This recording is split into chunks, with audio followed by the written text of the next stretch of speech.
Okay, Sagittarius. So before I start here, I just want to remind you that if you're interested in a reading with me, in which I'm an archetypal astrologer, so like the focus of my work is helping you to get in touch with your inner hero. I guess your inner Luke Skywalker, so that you could become the hero of your own life story. And, if you're interested in archetypal astrology reading with me, check out my website, www.thetruestnorth. Um, where you can see my services and order a reading with me through there. My Facebook page, The Truest North, my email, you can get in touch with me there. That'll probably be the next best place after my website. My email address is thetruestnorth@gmail.com. And my IG is at The Truest North. And all links will be below in the description. Okay, so Sagittarius. Now, the Pluto South Node conjunction at 23 degrees of Capricorn, which you'll feel all throughout the month and really for a large part of the year. But certainly all throughout this month and on the 3rd, 4th, and 5th of April. It's happening alongside the new moon there that we're having here.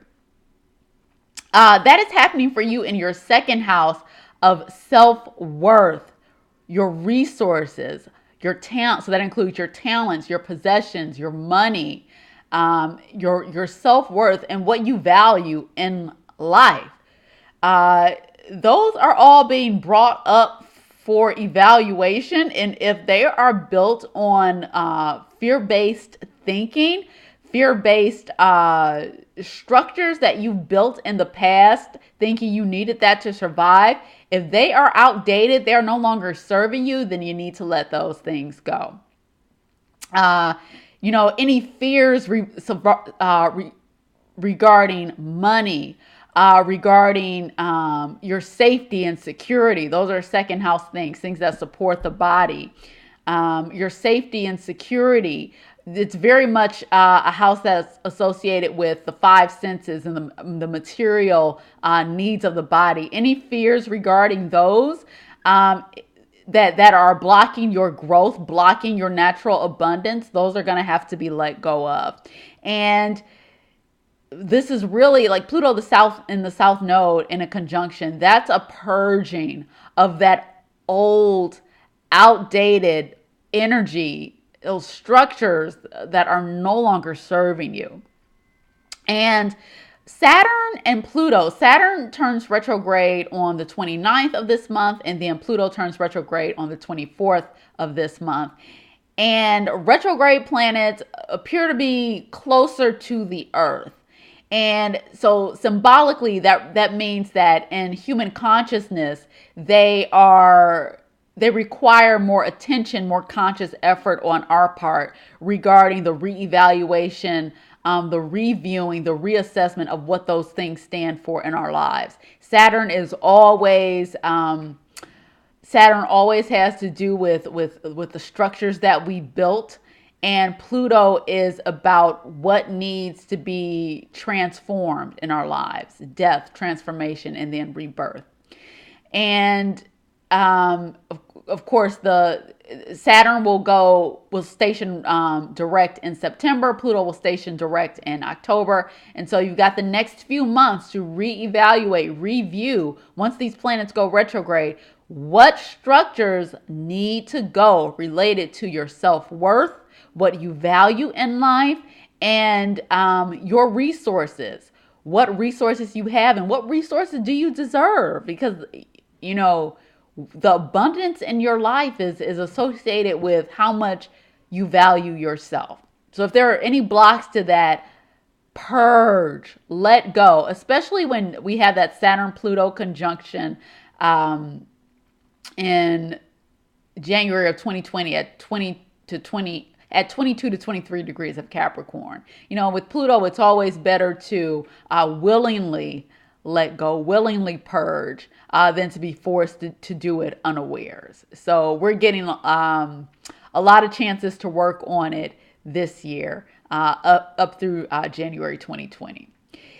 Okay, the new moon at 15 degrees of Aries is happening in your fifth house on April 5th at 4:50 a.m. Eastern. You want to use the day of the new moon and those next few days after that to take action, because new moon is new seeds, new beginnings, and then Aries is also the sign of new beginnings.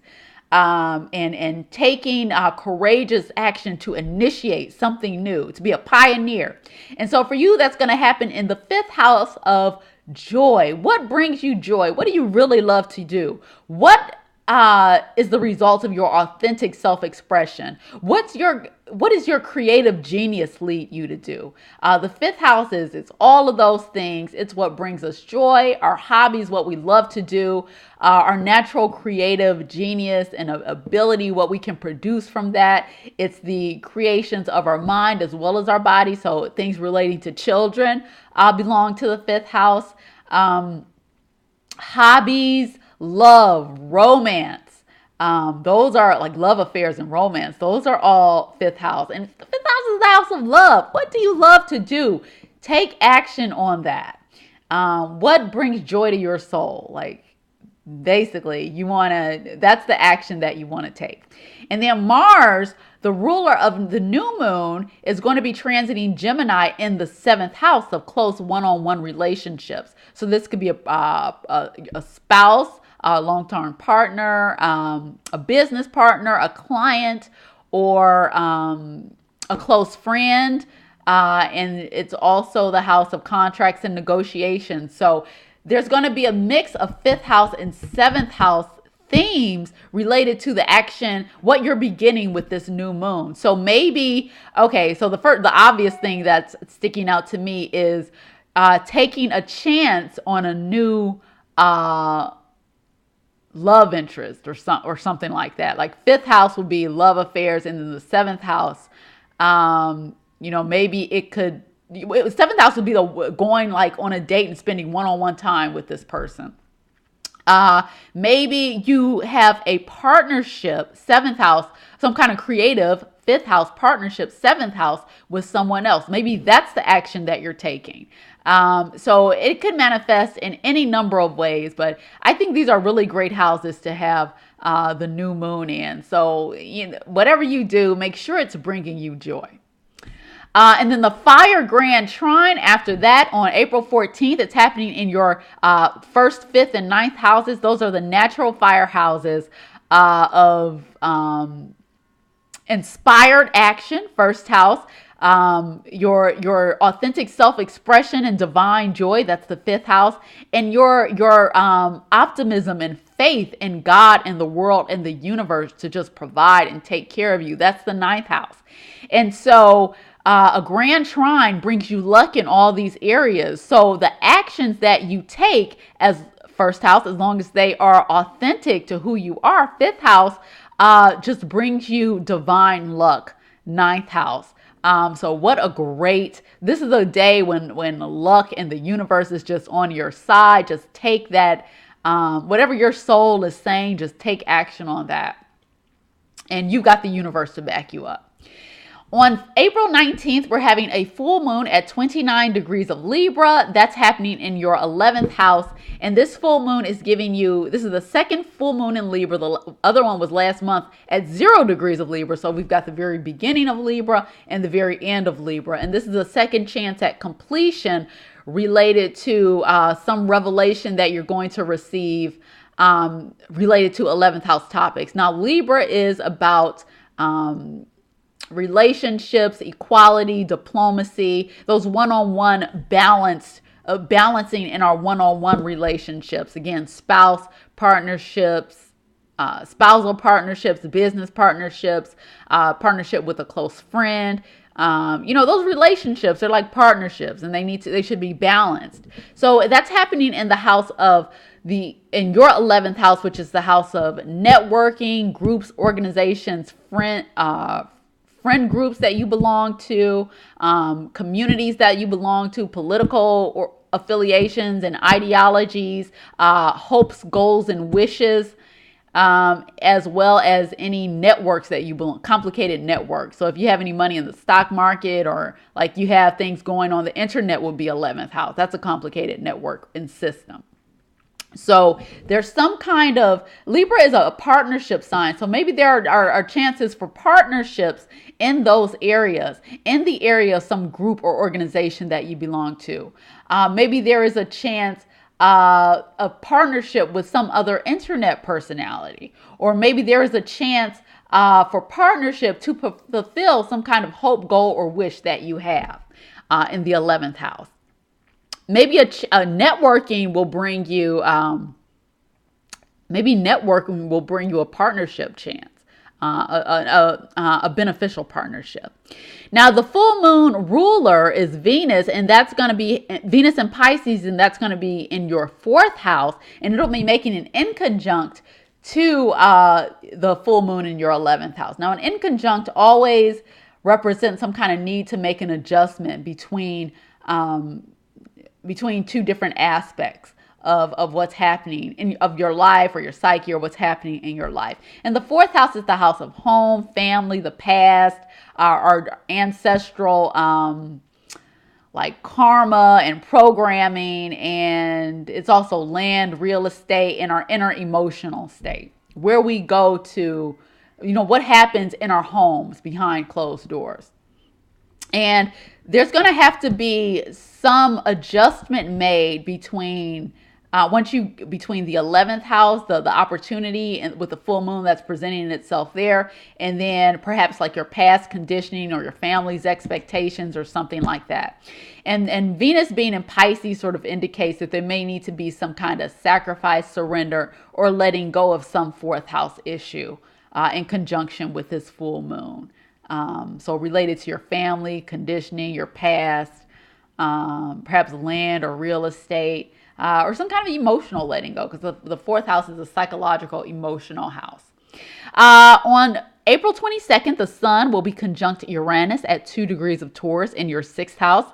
The 6th house is the house of work, routine, health routine, the homeostasis of the body, problematic areas of our life, and how we solve problems, how we distribute our energy throughout the day, the people who depend on us, employees, pets, the underprivileged, if we work with them, people that we serve, the service that we provide in life, also any debts that we owe.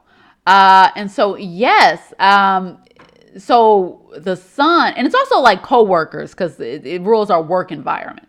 So the sun conjunct Uranus is always about stimulation, wanting to be free, wanting to rebel from the established order, break free from routine.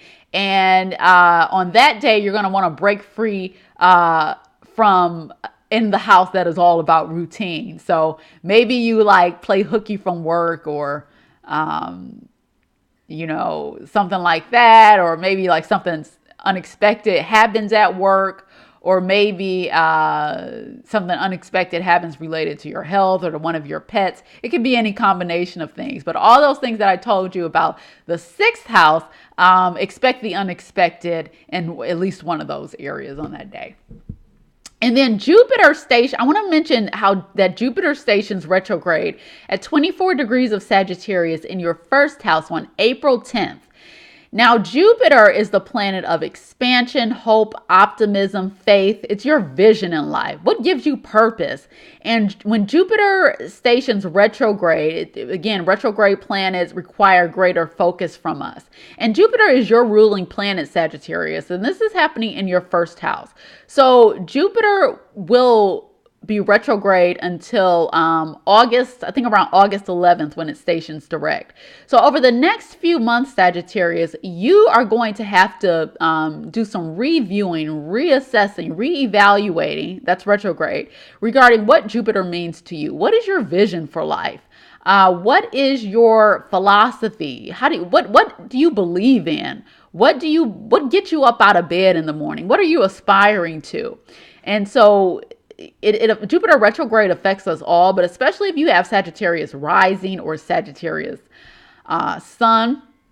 even Sagittarius moon, Jupiter retrograde is something that you need to pay attention to because it's going to be affecting you directly. So it's going to be like a rewind, a reevaluating, a reversal, and a deeper assessment is going to be needed before you move forward in August when Jupiter turns direct.